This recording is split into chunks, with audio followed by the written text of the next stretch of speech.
Hi, I'm Sorinne, your muse, and welcome to Mindful Mundane Meals. I am so delighted to be here with you today. I've got a lot on my mind that I believe will educate, inspire, and empower you to live up to your potential. So today, I feel like sharing a little bit more about me because I believe it will help you figure out you. So it's funny how life works. I've learned that I could have anything I want, and I have.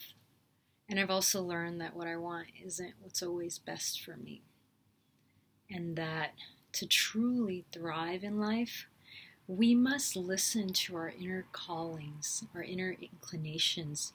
We must develop those gifts that come naturally to each and every one of us because we have very unique gifts. And when we share them freely, when we develop them and share them freely, we live in a more harmonious world. And so I have been learning to surrender my ego, which includes my desires, my fears, and my conditioning. And as I've been doing so, all of these doors have been opening for me in a direction that I believe is the most fulfilling because it gives me an opportunity to lift others up and to educate, inspire, and empower, which I love to do. And so I have been involved in the United States in the criminal justice reform movement for about a year now.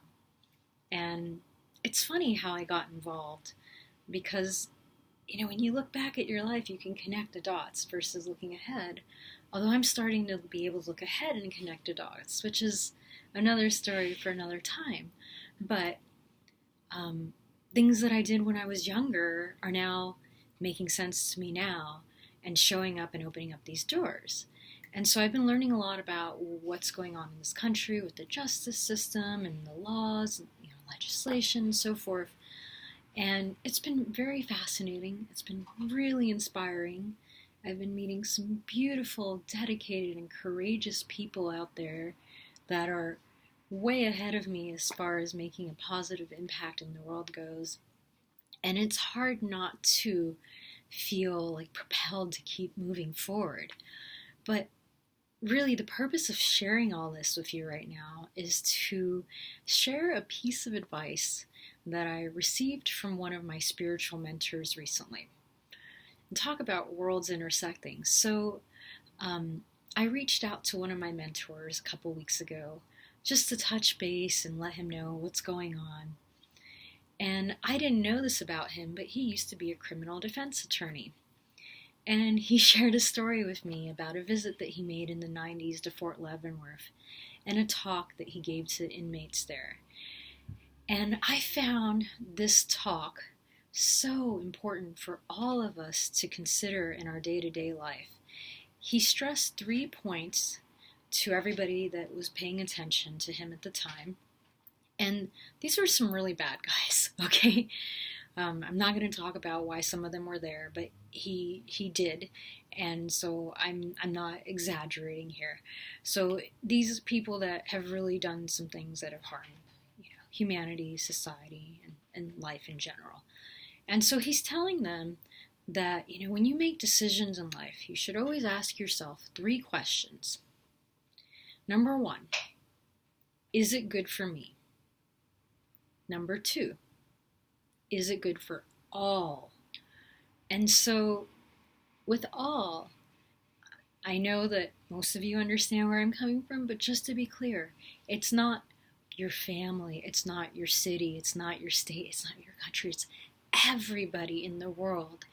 Is it good for all? And then 3, is it good for your concept of a higher power and its rules and regulations? Now, before I finish the story, I am going to add a little piece because I realize that not everybody believes in a higher power, and that's okay. That's actually your belief right there.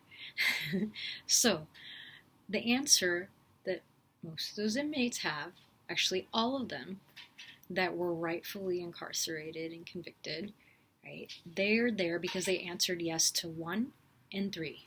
They believed that what they were doing was good for themselves and it was good for their concept of a higher power. And so he said, when you're making decisions in life, it's really important that you answer yes to all 3 questions. It's good for me, it's good for all, it's good for my concept of a higher power. If the answer is no to any of those, don't proceed.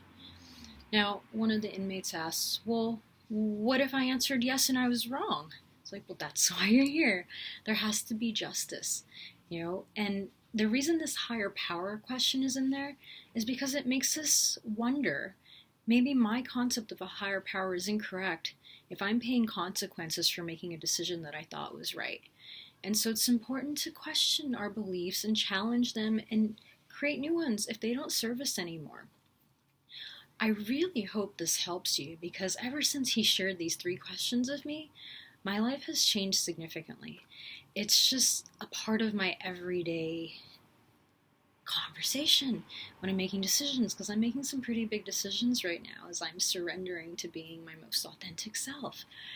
And it's like, is this good for me?